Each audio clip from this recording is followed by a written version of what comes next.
अखेर आज न्यायालयाने वाल्मिक कराड व त्यांच्या गँगच्या विरुद्ध आज आरोप निश्चित केलेले आहेत.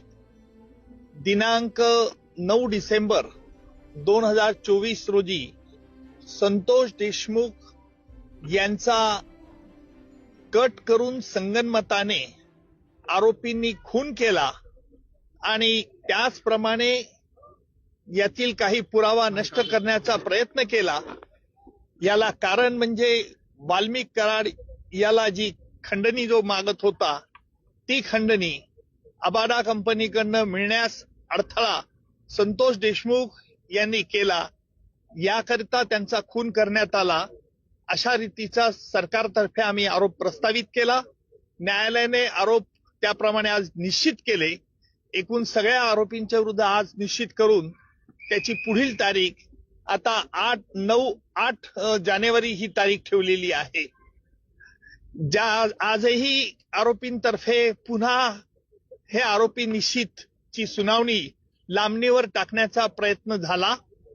आरोपींनी या खटल्यामध्ये आतापर्यंत जे D2 ऑपरेशन केलं, ज्याप्रमाणे पाकिस्तानतर्फे K2 operation, K for Kashmir आणि K फॉर खलिस्तान असं केलं जात होतं, त्याचप्रमाणे आरोपींनी देखील या खटल्यात वेळोवेळी वेगवेगळे हातखंडे वापरून D2 operation, D for delay आणि डिरेल, उशीर करणं आणि खटला उलथून टाकण्याचे प्रयत्न होते.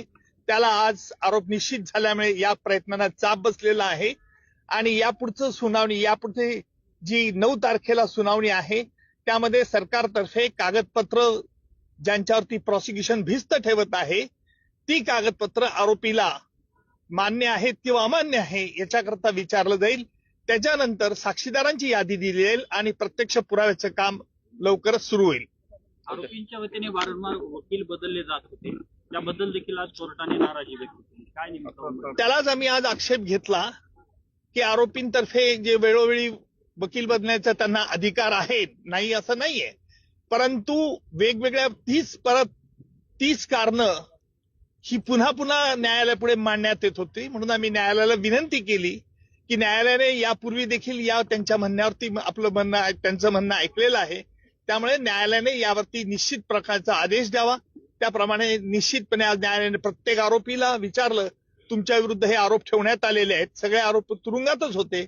आरोपींनी आरोप मान्य नाही असं सांगितलंय आणि न्यायालयाने त्याकरता ते रेकॉर्ड जेलमध्ये पाठवण्यात येईल आणि जेलमधून त्यांची स्वाक्षरी झाल्यानंतर पुन्हा खटल्याच्या कामाकरता सुरुवात होईल. मात्र हे संपूर्ण प्रकरण फास्ट ट्रॅक वरती घेतलं जाईल, फास्ट ट्रॅक वरती चालेल.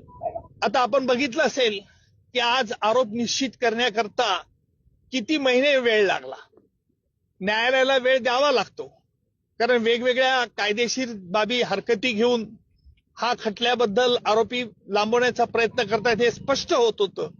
परंतु कायद्यामुळे त्यांना संधी द्यावी लागते आणि म्हणून फास्ट ट्रॅक कोर्ट असो का स्लो ट्रॅक कोर्ट असो, परंतु खटला लवकरात लवकर चालवण्याचा प्रयत्न सरकारतर्फे होईल.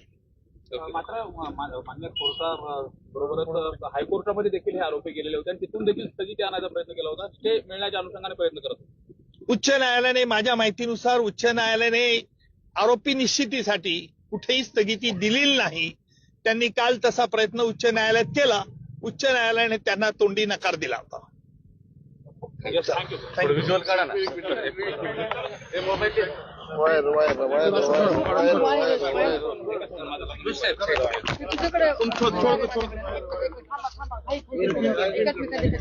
छोड़ दो.